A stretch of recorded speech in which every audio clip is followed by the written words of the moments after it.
Chennai Marina beach போனாலே குதிரை சவாரி போகாம இருக்க மாட்டாங்க. அப்படி குதிரை சவாரி போன பொண்ணு கிட்ட சொன்னதுக்கு அதிகமா விலை கேட்டதும் இல்லாம திரும்ப கூட்டிட்டு வராம அங்கேயே விட்டுட்டு வந்திருக்காரு. இத பார்த்த சமூக ஆர்வலர் ஒருவர் தட்டி கேட்கும் வீடியோவை தான் சமூக வலைதளத்துல பதிவிட்டு அனைவருக்கும் ஒரு விழிப்புணர்வை ஏற்படுத்தி இருக்கிறாரு. இத பார்த்த பலரும் அவருக்கு பாராட்டுகளை தெரிவிச்சிட்டு வராங்க.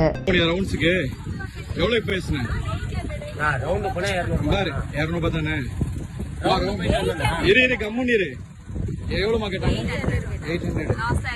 சரி, உங்களுக்கு ஃபுல்லா கூட்டு போனாப்ல லாஸ்ட் வரைக்கும் 800. பேசுறது எவ்வளவு பேசுனீங்க? இப்ப எவ்வளவு வாங்கினாப்ல காசு உங்ககிட்ட?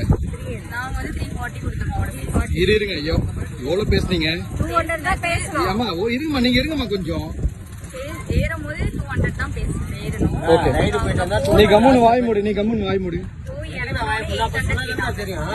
இப்ப நீங்க எவ்வளவு கொடுத்தீங்க? நீ 200 தானே பேசுன, எது 340? அதெல்லாம் தேவையில்லை. எங்க லாஸ்ட் வரைக்கும் போ? எங்க பெஸ் வரைக்கும் கூட்டு போனியா? கூட்டு போன. நீ எவ்வளவு பேசுன? நீ எவ்வளவு பேசுன? நீ காசு கொடுங்க, காசு கொடுங்க, மிச்ச காசு கொடுங்க. எனக்கு தரணும். பாரு, அதாவது அவங்க சொன்னது நீ சொன்னது 200 ரூபான்ட்ட 800 ரூபாய். எவ்வளவு கேட்டாங்க? எவ்வளவு கேட்டாங்க? சரி, 8 ரூபாய் இதை கேட்டேன். ரவுண்ட் தான் போயிட்டு லாஸ்ட்ல டிராப் பண்ணா டபுள் சார்ஜ் என்ன? எவ்வளவு? 800 ரூபாவா? சரி, டபுள்னாங்க 400 ரூபாய். 800 ரூபாய் கேட்டேன். 400 ரூபாய் பெரியவங்களுக்கு 800 ரூபாய் லாஸ்ட்ல டிராப் பண்ணா. சரி, இப்ப நீ எத்தனை பேர் கூட்டு போயிட்டு வந்த? நீ ஒருத்தவங்க தானே போனேன். அப்ப எதுக்கு 800 ரூபாய் கேட்ட நீ? ஆமா, நான் உங்களுக்கு எவ்வளவு ஆகுது அப்போ?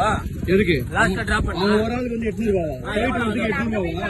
எவ்வளவு ஆகுது? போயிட்டு வந்து 800 ரூபாவா? எவ்வளவு ஆகுது அப்போ? உன் பேர் என்னப்பா? தேவா. எங்க இருக்க வீடு? இங்கதான். இங்கன்னா எங்க? ஐயத்துக்கு போ. நம்பர் என்ன?